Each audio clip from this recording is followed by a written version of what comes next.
Happening locally live at 6, crews rush to fire call after fire call. The most recent here along Interstate 80 near mile marker 429. Traffic appears to be keeping strong here close to the flames, and the fire continues to spread.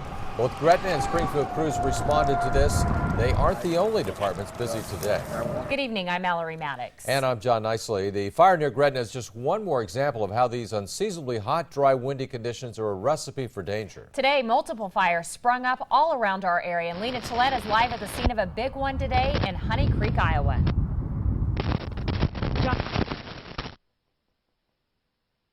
Quick change. A lot of people say that, it's pretty dangerous going into a burning building, but these wildland fires are really dangerous. Rural fire departments on high alert today as hot, dry, windy weather make it ripe for brush fires around the metro.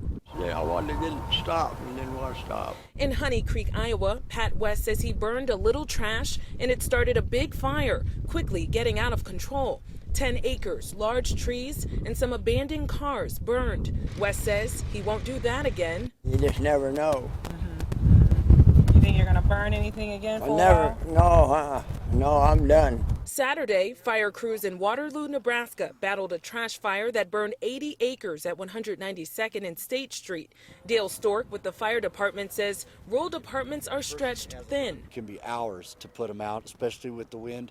It can jump roads, jump ditches. Stork says the ground is a double-edged sword right now. Because of the winter frost underneath, the ground is very moist, making it difficult for brush trucks to get through in case of a fire. You can see here the tire track marks in this brush. And then on top, it's incredibly dry, causing the fire to spread quickly and unpredictably.